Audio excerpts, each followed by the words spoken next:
What's up, guys? I'm talking with a friend of mine from business school, and we're basically just going to look at Honkai Star Rail from a product development point of view. Okay, so that being said, I want to point out that I am not in gaming. I just game as a gamer, so this is not necessarily my area of expertise. So Honkai Star Rail, I've heard of. Yeah. Is this a MiHoYo or the people that do Genshin Impact? Yes. It's made by the same company, and it's also a huge smash success. The estimates are 100 million per month. Like, no joke, 100 million per month on average. 100 million users per month? No, like dollars per month in terms of revenue. Dollars per month. Okay, so that's pretty good. Because what I had heard, because I was actually watching somebody play Genshin Impact today, just because I had heard about it recently. I heard that this game is cannibalizing in some way the market for that game. Yeah, looking at it right now, the art style looks very, very similar. Of course, I'm not intimately familiar with either game, but I mean, I guess it's just a pretty generic anime aesthetic, you know? My guess is that they use similar engines, right? They go for this anime art style. It's slightly different. It's slightly different in terms of art design, but I want to say that how the engine works is very similar. Yeah, so actually speaking of, the first thing you brought up is cannibalization, right? Honkai Star Rail taking money from Genshin. I'm not sure if I completely agree. And the reason I say that is I'm wondering if the cannibalization was done on purpose, which is to say that they are releasing Honkai Star Rail at a time when Genshin isn't as big and popular. If we were in a world where Honkai didn't exist, Genshin would be still going down. It's just that because Honkai has released, it looks like it's cannibalizing, but it's really just hiding the fact that Genshin's going down. Is that a crazy theory? Okay. No, I don't think that's a crazy theory, because what that makes me think of is it makes me think of like Fortnite and how Fortnite goes out of its way to basically reinvent itself, at least from a map standpoint, every so often, right? I don't know what the exact timing is, but it makes sense. Whereas, people would get sick of a world, would get sick of mechanics, would get sick of a certain aesthetic and things like that, right? And it's natural for things to peak in popularity and kind of drop off. So I think that's good. But is this like a real-time game? And I say this because I know Genshin, when it came out, was compared to Zelda Breath of the Wild, which, I mean, when you look at it on the surface, it looks like that to me. But what kind of is it, like real-time action, things like that? Is there? Yeah, so let me jump into a zone. So it's not open world, right? So the way it works is that there's different zones on the map. The combat is turn-based. It's a turn-based squad RPG. So you have your team of characters, and each of them have their abilities, and they take turns doing their abilities. Let me jump to a place where we can fight something. And just so I know, this is free to play, right? This is free to play. Yeah, we can talk about that later. Because definitely want to hear your thoughts on sort of the monetization of everything.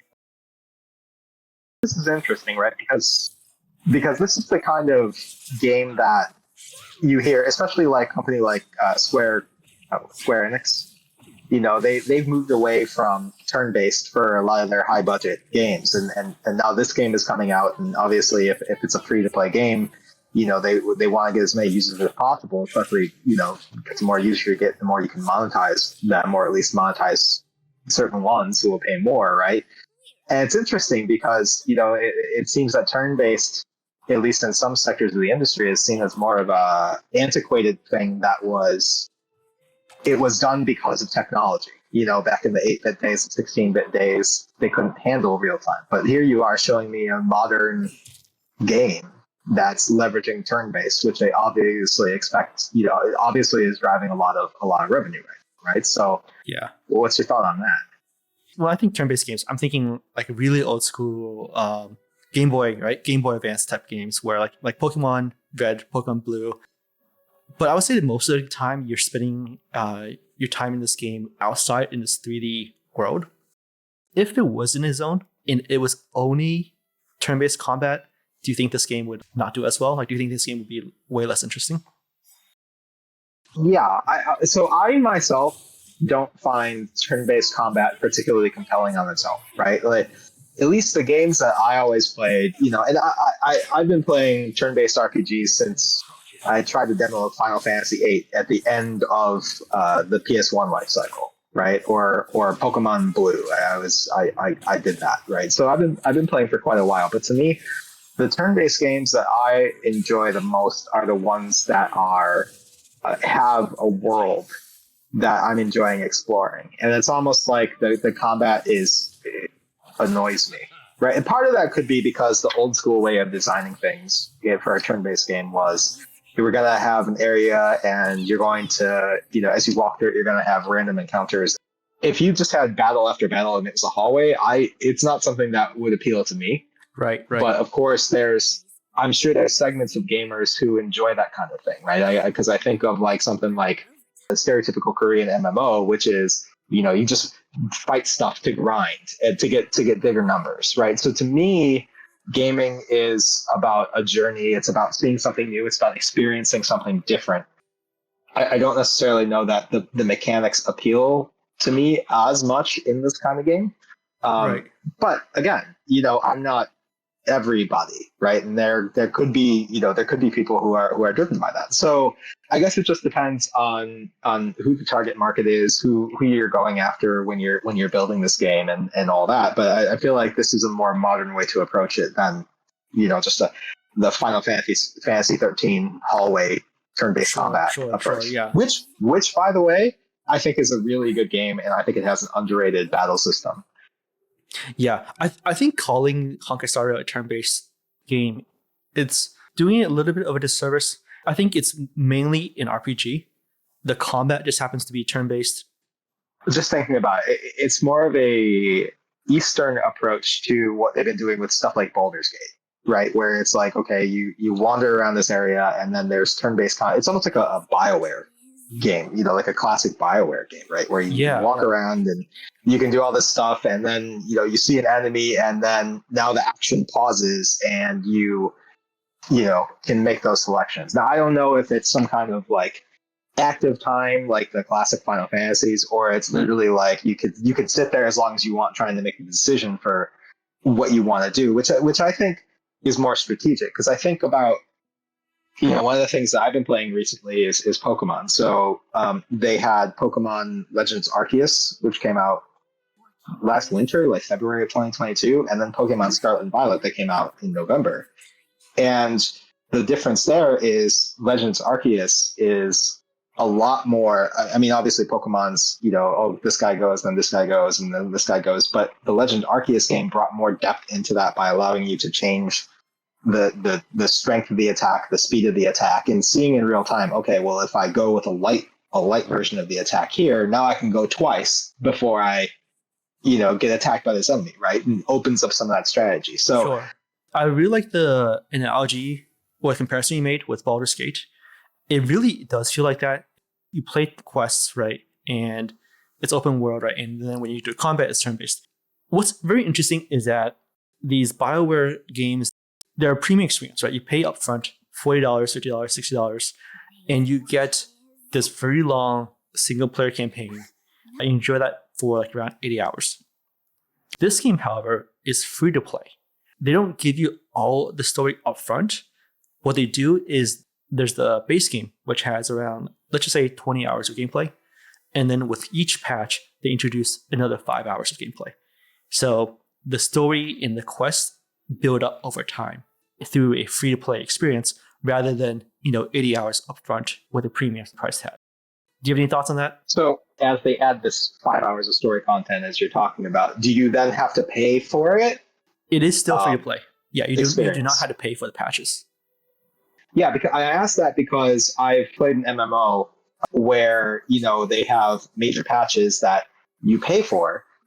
So it's really interesting that they're giving away that content. Well, I want to know from your standpoint as somebody who plays this, do you feel like that's more likely to bring you back? Do you feel more likely that you're going to spend money on this because of that?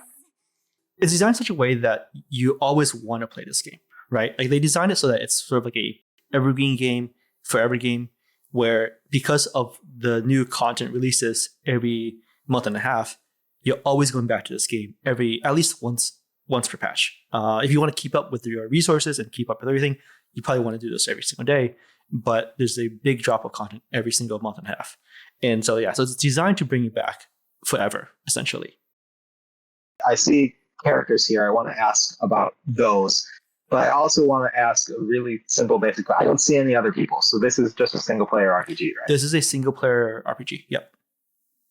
These characters, I know from Genshin, they had many heroes that you could kind of get through various methods. But is there one set of core party members, and then you just get a bunch of other ones? Now we're getting to monetization, right? So like you were wondering like how does this game make money if all of the story and the content is free? Well, they make money through characters.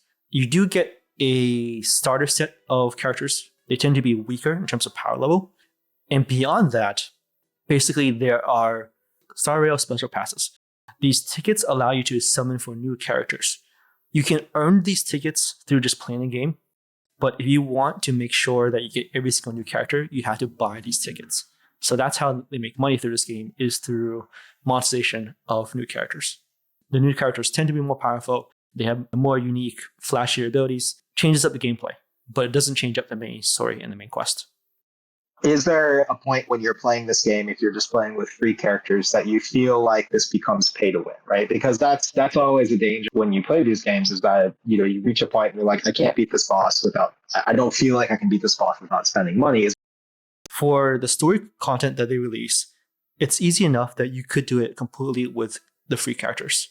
But story content is not the only content in the game. So there are several game modes in the game that we can call them end game or late game modes, that are designed to be harder, that require strong units. At that point, it's a trade-off between, do you want to spend money or do you want to spend time? So with the new characters, right, it's definitely 100% pay to win, right? If you spend money, you get more powerful stuff and you can beat the harder content more easily. The balancing act, right, the free-to-play version is you spend more time to upgrade your units. So, your units have abilities, they have gear, and you can spend more time to upgrade those abilities and gear to make your characters more powerful instead of buying the latest and greatest. So then I guess what is the incentive for doing the endgame content, right? In some cases, I guess it would depend on the gamer's motivation, right? So for somebody near and dear to my heart, I would want to do it once just to say I beat the boss or whatever it is that you're doing and never again. But I know some people are driven by gear acquisition and completing things quickly or first, things like that. So tell me a little bit about this content. Yeah, so what I'm showing you is one game mode. It's called Pokemon Hall, Memory of Chaos. And this is one of the end game game modes. So in terms of pure direct incentives, if you beat it, you get more currency. Another incentive, like you mentioned, is pride, right? If you play these games, you want to see how strong your characters are. Yeah, you want to test your strength, right? Like, why do you play games in the first place? One reason is to challenge yourself. And it's almost like a puzzle where you want to see how to play your team to beat the hardest difficulty. What's very interesting about Honkai Star Rail is that there are people, and there's actually a lot of people who spend money on this game, and they don't care about the end game content. They don't care about the power level that they get from new characters, but they're still willing to spend a lot of money on the new characters. Does that surprise you? No, it doesn't surprise me at all, because I mean, lots of games out there monetize cosmetics, right? And a lot of people are very concerned about the way they look, right? And it's not even necessarily limited to these free to play games. I mean, there's games out there like, for example, MLB The Show, right? A sports game. Well, would you initially think that people want to look good in a sports game? I mean, not really, but in some cases, there's benefits tied to that, or people have desires to recreate themselves or other people that they know, and that's part of it, right? Is being able to say, okay, well, hey, I was able to do this, so I'll spend a little bit of money, and then it's really easy to get into that habit and that loop. At the moment, there isn't any customization. So when you buy a character, your character has this set design with the set costumes and stuff. I'm pretty sure in the future there will be some kind of skin system, right, where you can change up the costumes and everything. But for now, you're essentially buying into a preset character that they've already designed. When it goes into seasons, like you showed me some of the currency, is it the case that they have X number of characters available, and then once they're gone, they don't bring them back, or are they always available once they're introduced? Yeah, you got it right. So look at this, right? If you can see, it says 17 hours left. So this character goes away in 17 hours. And I know this isn't necessarily like a fighting game or anything like that, but one of the things I thought about recently is when you create a game, the concept of balance, right? And not giving things an overt advantage. Now, as a single player RPG, maybe that's not important, right? Maybe part of the business model is that, okay, well, we intentionally don't want balance because we want these paid characters to be stronger. In a way, as a gamer, you kind of want to feel like you're not necessarily handicapped by the choices that you have, because one of the things that you realize as a gamer is that if given the opportunity, there's a certain segment of a player base who will optimize the fun out of everything. That's very interesting. So this game does attract an audience that cares a little bit more about strategy, right? There definitely is a substantial user base who does care about, you can say, optimal game patterns or optimal play patterns. That's because, this genre it's a squad RPG strategy game, right? You want to figure out, like, how can I optimize my damage per turn? What stats do I need to reach to be able to beat certain bosses?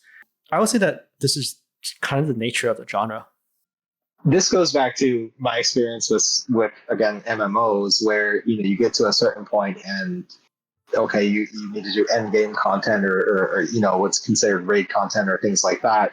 And people are like, well, you got to go through this, and you got to wear this gear and all that. But doesn't it make it a better product? Doesn't the need for outside resources and outside content creation create this inherent, just like sort of natural organic ecosystem for marketing your game? If you have all these content creators telling you how to optimize and how to play the best. Maybe, but as a consumer, as a player, I want to be able to see those things in the game. And I don't know how transparent this game in particular is on how certain pieces of gear or certain characters might affect your power levels and things like that. But if they provided that within the game, I think that would actually make it a lot more fun. It's not very transparent. When you need an Excel sheet to have fun, how is that any different from work with the GUI? There are people who enjoy that. I think there is a player demographic who actually enjoys that kind of thinking and optimizing playstyle.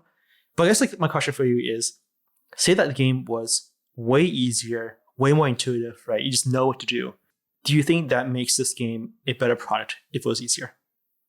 Here's another analogy, thinking about the Soulsborne genre, right? Because when you were mentioning before about, some people like hard content for the sake of hard content, I think the people who like Soulsborns like hard content for the sake of hard content. But there, in a weird way, I think it's more accessible to all players because you could have just the crappiest build, right? I mean, you've seen people play Soulsborne games like naked with like a starting weapon, right? And they'll run around and they'll defeat all the bosses or they'll speed run the game. And right, there's definitely some skill involved, but they don't. You could chip away at a boss and still beat it without necessarily having to optimize everything. Now, there's obviously some of those like speedrunners and things I mentioned. That's their game, is to optimize this stuff. But I feel like there's people in between who are like, yeah, I want better things, but I don't want to feel like I have to, take a university course on how to succeed at a game. Is your hypothesis that if the game is more accessible to casual players, you get a wider audience? Yeah, and to piggyback off of that, not only do you get the wider audience, but you get more of it. If you balance that line properly, my gut instinct is that you're going to increase the volume, but just by naturally increasing the number of players, you're going to naturally increase your revenues because the more people that you get to play, there's going to be some percentage of them who are compelled for one reason or another to spend money on it. So I'm actually going to provide an opposing take on it. The game's difficulty doesn't really affect its audience size. Because when a gamer first discovers the game, there's nothing telling them how hard or easy the game is. They're attracted to this game because the marketing materials look nice. This very flashy, right? This very like this hot characters you want to play, or the type of gameplay is something that you like. Difficulty is something that's really never communicated. That's why I'm not buying into this hypothesis, because I don't think players even know about difficultiness and casual accessibility when they first stumble upon a game. Okay, I might have bought that 15 years ago, but not in the day of internet and Twitch and like everybody's connected to everybody, and people are part of many different communities. And if something reaches at least some level of popularity, or even if it's a really niche thing, right? If somebody's interested in it, they'll go seek out information about it. They'll go watch videos. They'll go read about it. So I want to add another argument for the difficulty discussion, right? Which is to say that it's very easy to identify extremely hard games, right? That's your Soulborn games. And maybe it's very easy to identify the hyper casual games where like you just roll dice and you get something. But for let's just say the middle 80%, right? From the 10th percentile to the 90th percentile, can you really assess that?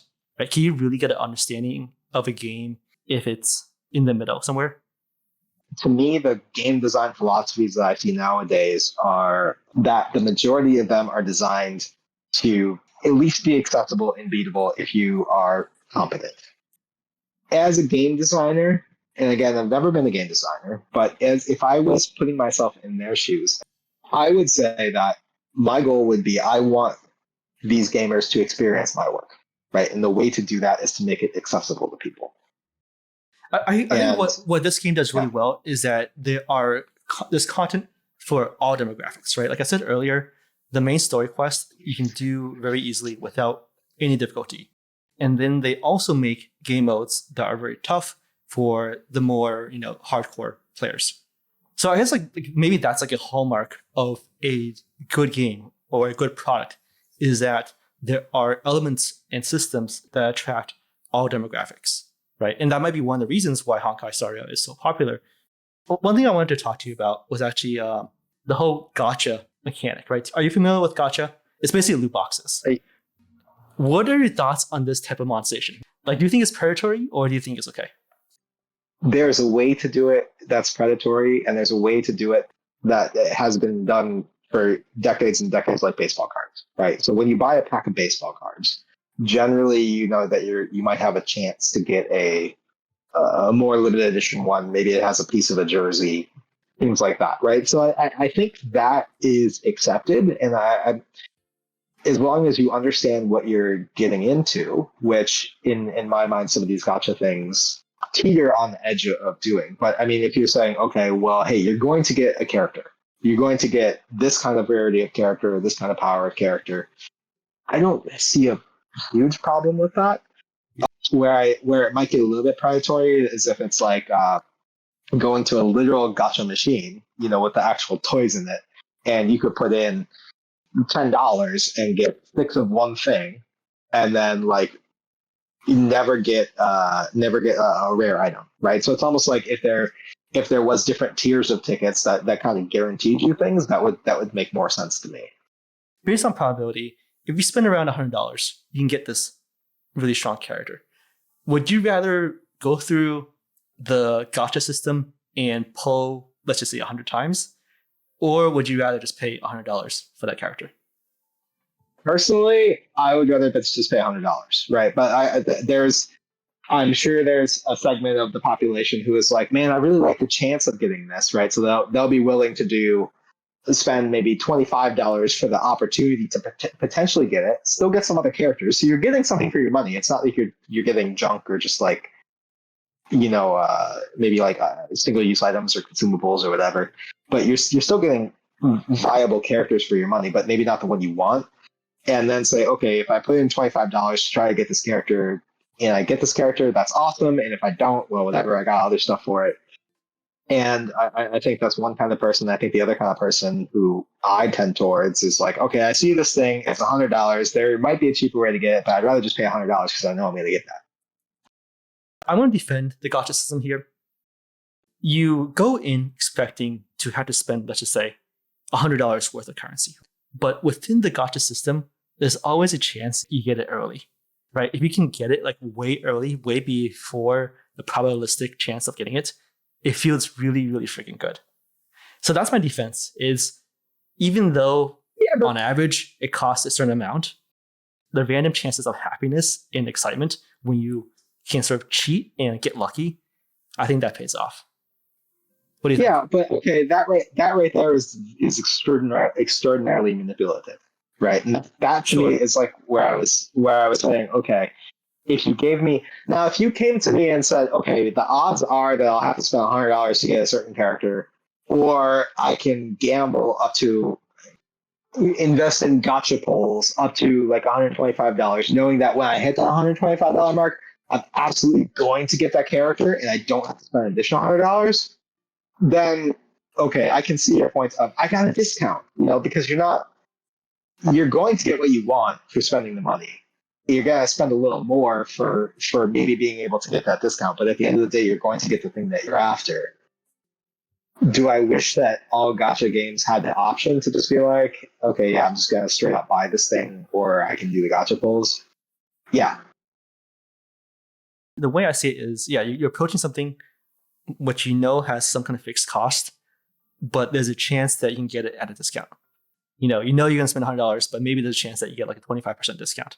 And that feels good, right? That's not really bad. You and I have been to business school.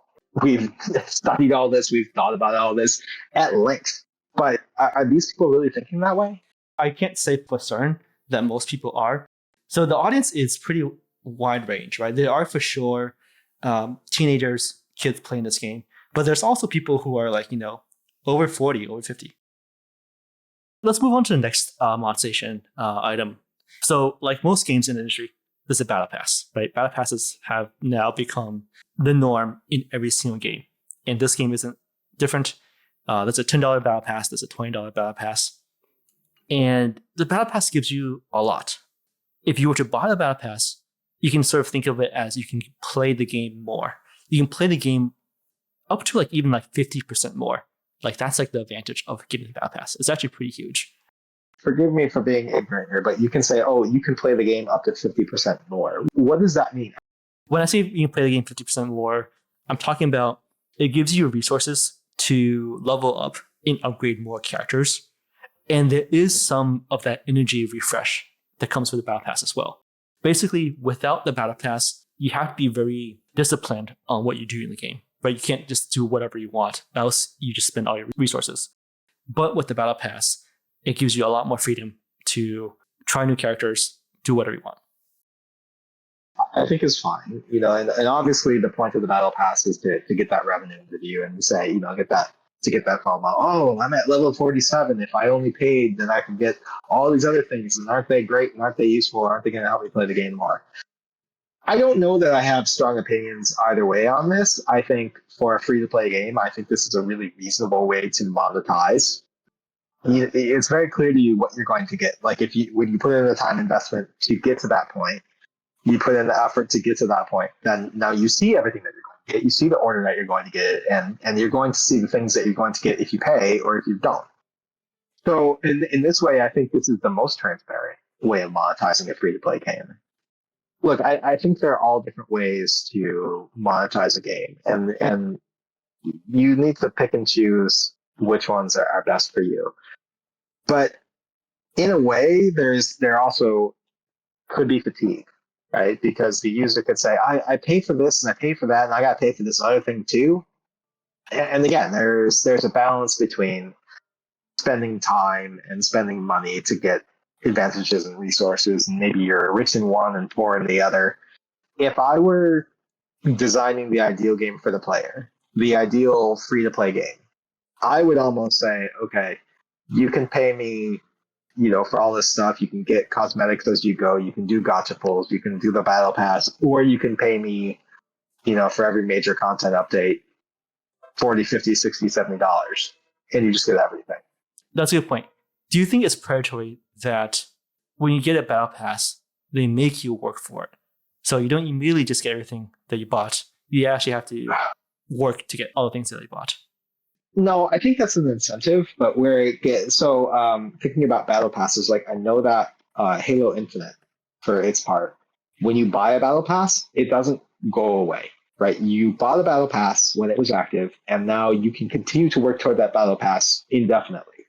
Whereas something like this, I'm going to This go goes on the away. assumption here Yeah, this goes away. exactly that you buy the battle pass and you have to play within a certain period of time. I just I don't agree with that, right? Whereas I think the you bought the battle pass, you have the right to get everything, but sometimes you might have to work for it is a little bit better. But if you pay extra money, I feel like you should get at least something for it without spending the something really special, something premium, without having to spend that time because you did spend money, right? And to me, that means that this is a valuable customer, and they should be rewarded as such. The way battle passes are designed is to be extremely high value. So like this is the best bang for your buck out of anything you can buy in a game, and that's within the battle pass. So effectively, it's like the game paying you to play the game. The game is going to you such big discounts and so many currencies and resources if you just play the game. And the more you play the game, the more you get.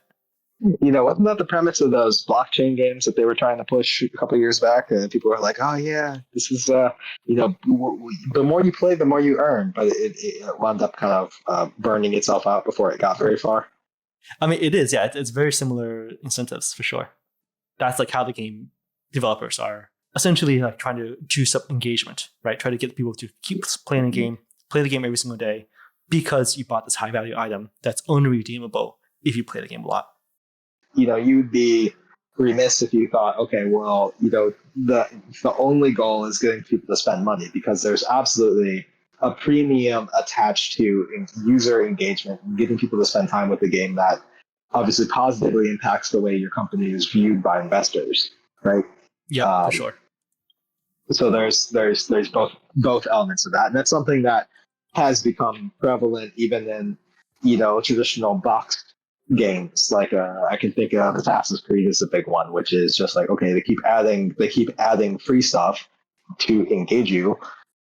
So speaking of engagement, this game has the stamina system or the energy system or whatever you want to call it that you referred to earlier. Activities in the game cost energy, and you have a limit of 240 energy per day. So after a certain point, you run out of energy to do activities in the game. Okay, so looking at that to me is infuriating. If I'm gonna play a game, I'm gonna play as much as I want, and that's the attitude that I have toward it, right? And just looking at that, if you bring that screen back up where you could refresh your energy, show me that again, because it looked like there's two different kinds of currencies you Yeah. could use to refresh your energy. And right So there, that right there is one of the things that I think free to play games they just shoot themselves in the foot because they bring in so many kinds of currencies and so many different things you could trade in. It's just like, well, what is this purple crap and what is this orange crap? Do I need both? Do I need one thing? Obviously, here select a way to replenish. To me, that says okay, that's one thing. But then it just gets to be an absurdity, right? Because there's this weird layer of abstraction where these games obviously want you to buy their currency. Okay, so once you buy their currency, then now you have 100 orange widgets. And then, okay, well, when you ask me to spend 75 orange widgets to refresh my power, what does that mean, right? So in a way, you're disassociating the value of the money that you pay for those orange widgets with the amount of money it takes to refresh your energy, right? So you don't know how much you're quote unquote spending to do this. sure. Um, whereas, if they said, okay, give us $2 today and you can keep playing, right? That makes a lot more sense to people. Yeah, yeah. Get what we're saying. One of the reasons is just economy influence and like power of economy. So the orange widget, right? You pay money to get the orange widget, and the purple jar is a item in the game that you can earn, or you can get this item through buying a battle pass. So the idea is they can change the levers and knobs in the background to carefully balance the inflow and outflow of different types of currencies and the different systems that give you the currencies. Well, I mean, that's all well and good, but why can't I? You said I earn purple things from playing and I earn orange things from buying things. Why can't I just earn orange things from playing and buying things? And you can just adjust the rate at which that happens. Unless they're afraid that, okay, well, if they try to adjust the rate, then people are going to be like, you raised the price. Or, I mean, I guess that's a consideration. The main thing is that there's so many different reward systems, and if they all universally fed into one thing, the economy can easily get screwed up. At the end of the day, it's really just about control over the economy and making sure that like things don't go crazy. So you want to play the game as much as you can, right? But the game developer rather have you spread that 100 hours over 1 hour over 100 days. That's like the motivation for them to have this kind of energy system. A different way to implement the system is activities cost some other kind of resource. Let's just say it costs gold. You could choose to spend all your gold doing a lot of activity in a short burst of time. Would you rather have that kind of control, or would you rather have this more regulated 240 per day type of gameplay? Coming from the world of I prefer a box game and all that, I would just rather be able to play as much as I wanted when I wanted to. I guess it would depend how much I enjoy it, where I am in life, right? Some periods are busier than others. Sometimes you're like, okay, well, a game that I can play a little bit every day, I can play for an hour or two every day is all right because that's all I have to play, right? I don't necessarily have that time. And I think that fits into a certain lifestyle or period of somebody's life. Whereas, sometimes you're like, well, I got like a week off of work. I'm not gonna go anywhere or do anything, so I'm gonna like mainline this game until my eyes fall out. I guess that's where some of that gold and spending your gold to continue playing comes in. But and look, I get why they have this energy mechanic, right? They want to boost the engagement. Obviously, somebody who plays for 100 hours over 2 weeks is a different kind of engagement from somebody who plays over 100 hours over 2 months. And one thing may look better than the other thing, but it also gives them time if you spread out that the time that somebody's playing over a longer period of real time. Gives time for the company to develop more content to keep people playing, right? So there's Right. they would consider it a virtuous loop, right? If they had confidence that their content was compelling enough and people would come back to play it regardless of, okay, well, hey, it's been 2 months since we did a content drop, but we know that the people who are, the game is so good or the game is so sticky that we know that the people who finished our previous content after 2 weeks are going to come back and play this new stuff because they just really love it. That would require a world of perfect information, which is not the world that we live in. Yeah, so this is game designers definitely playing into human psychology, right? It's much harder to get somebody to restart their playing journey. But if you were to have them play the game a little bit every single day, when that new content drops, they're already playing the game. You don't need to do a new conversion. That's like sort of why it's designed that way, is because it's so much harder to bring players back after they stopped. So better to just make sure that they never stop playing. I get you. It makes sense to me. When I hear these things and when I talk about these things with you, it just reminds me personally that almost like you're being used, right? You're being manipulated for the For sure, yeah. desires of the developer and the publisher, obviously, right? And their goals. And if you sit down and really think about it, it doesn't feel good. So this is some of the arguments I make. Like I understand that they are not necessarily good for business, but they're, as a customer, the way I think about any business is if you serve me well, I'm going to remember you and I'm going to keep coming back. A lot of these free-to-play gacha games, in my opinion, and I don't want anybody coming after me for this, but I don't feel like they're very good games. I feel like they're just psychology manipulation tools. No, right? you're right. You're And, right. There is a lot of bad gacha games. Yeah.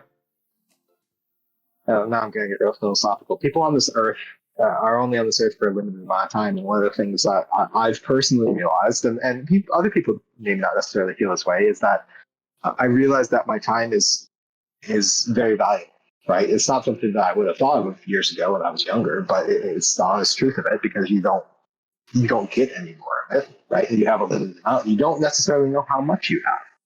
And so when I look at these kind of games and I see all these manipulation tactics and all these different currencies and all these different ways to get me to spend money, and the amount of time that I'm expected to play and all these different things, I'm like, well, I would rather just go play a game that comes from, it's a traditional game. It comes with all the content. You buy it once. Maybe you buy some expansions or DLC. And at the end of the day, you can earn all that stuff.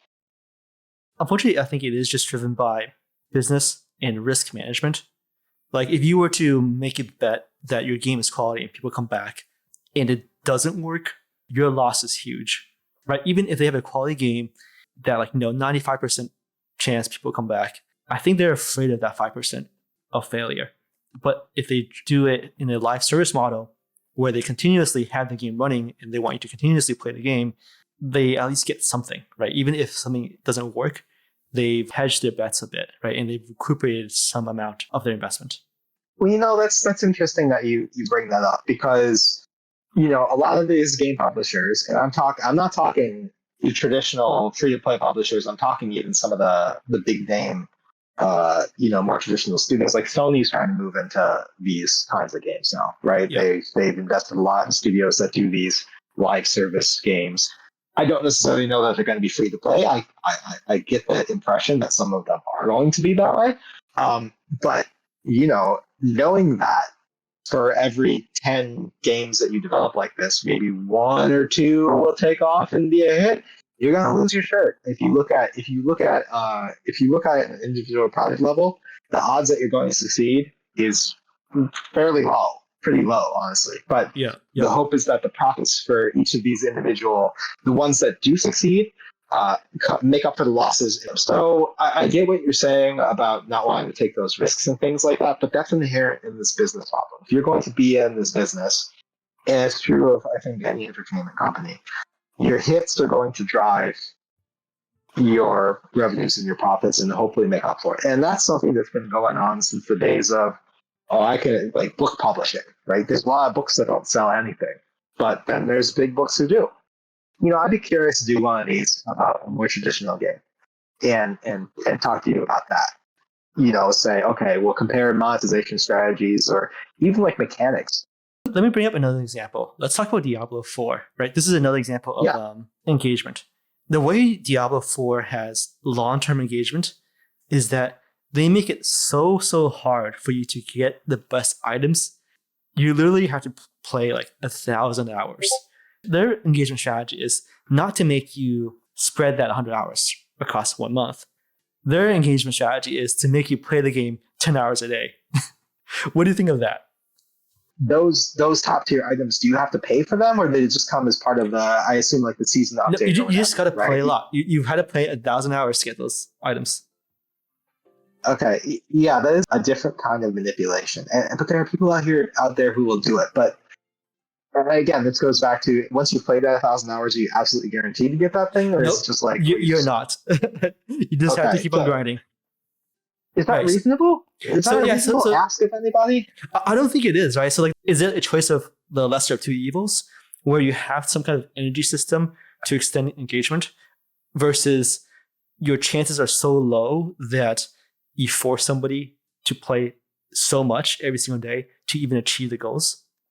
What other industry does this? I name me one, because I can't think of any, right? Because there's no movie that you see the credits, you see the end of the movie after 1,000 hours, or you go in and it's well, you can only watch 20 minutes of the movie today, so you better come back, 7 days this week if you want to see the whole thing.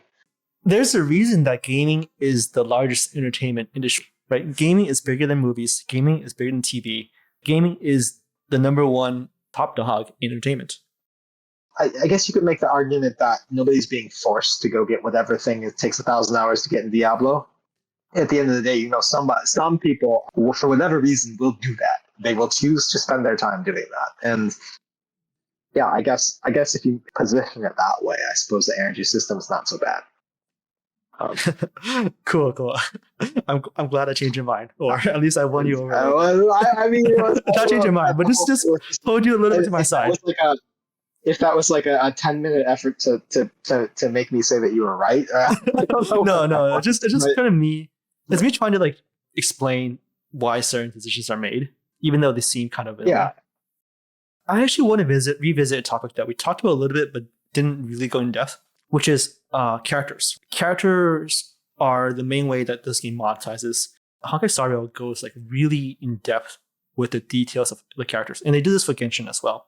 I think this is sort of like miHoYo's general strategy, right? Is to make these characters almost like your virtual friend. Whenever a new character releases, they have a music video, they have a trailer, they sort of make people fall in love with the new characters and monetize from that. Do you feel like that is something that only miHoYo has been able to pull off? Like, do you think other games should try to follow that, where like they just go really, really deep into character design and like create these like virtual friends that you want to pay money to get? To increase the depth of the character, I think, is to broaden its appeal.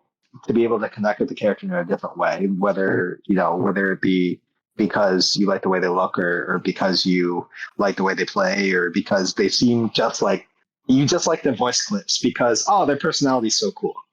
I think by having that unique touch, by having that unique capability, even going so far as to have maybe like a piece of story that's unique to this person, I think that's super compelling for somebody to want to buy it. But at the end of the day, if I wasn't the kind of person who liked to spend money on these characters, or I had limited time, then I would feel left out if I didn't buy it, right? So there's this real FOMO thing going on. I think it's smart to build up these personalities and maybe even take it a little bit further than they have. It works extremely well early in the game's life cycle. So there aren't too many characters out, and when you introduce a new character, they stand out a lot, right? They are the bright shining star. But what happens if you have like 50 of these? Does each next star become dimmer because there's so much other characters demanding your attention? And I could be wrong about Genshin, but I feel like unless a new Genshin character is super strong, the later characters are performing worse monetarily. I don't know if a game basically can continuously rely on the strength of character design, because after a while, there's just so many and it gets lost in the noise. Am I crazy? Like, do you think this is a bad take? No, I don't think that's a bad take. And this goes back to what you were saying about balance earlier, which is, you had mentioned something about the power of characters and having paid for more powerful characters and developing strategies and things like that. It almost gets to the point where if your characterization stops being a selling point, it just becomes noise and all that, then you do have to rely on that power creep, right? You have to rely on saying, oh, okay, well, now this is the most powerful. It's like the iPhone, where every time they release an iPhone, it's like the most whatever.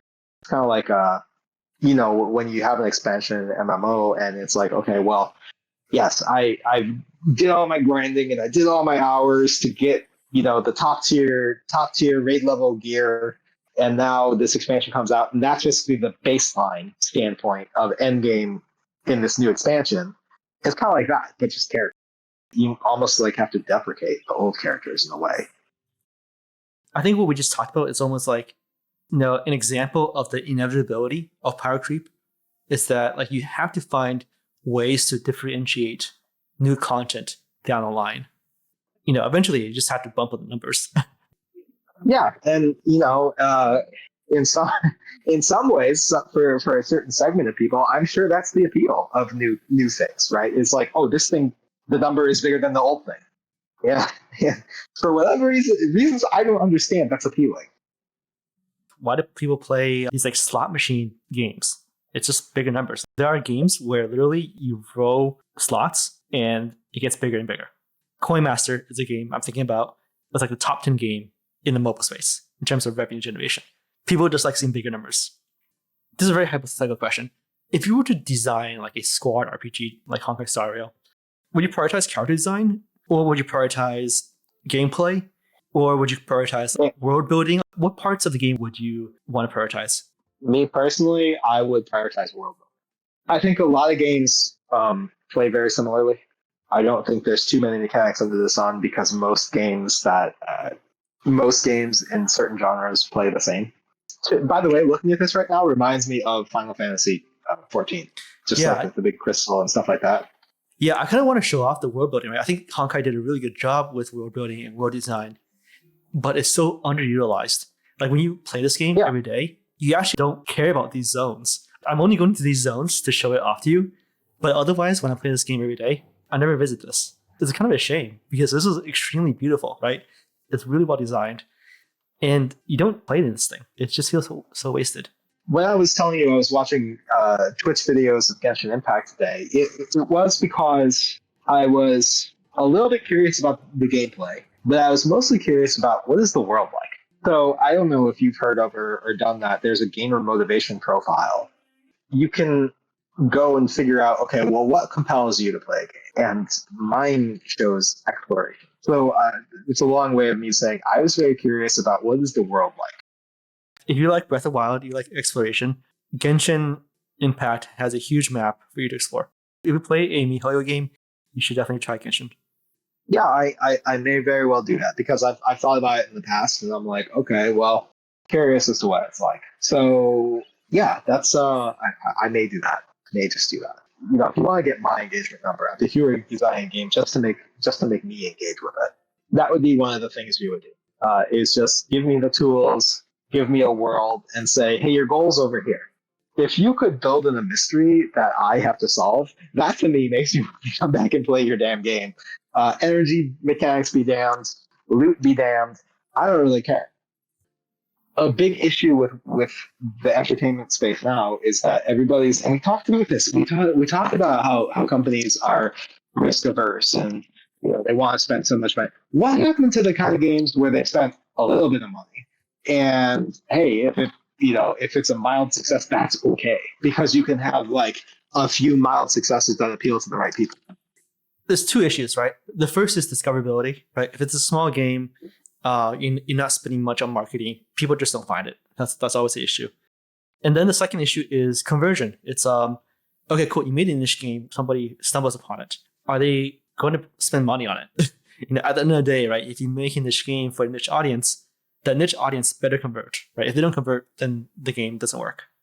What makes it harder in the mobile space is that there used to be this thing called IDFA, which makes it easier for marketing companies to identify user behavior and identify like the user that they want to target. And since that's been taken away, it's actually much harder to do targeted marketing. Unfortunately, the impact of that is niche games are less viable than before because they have a harder time finding the right audience.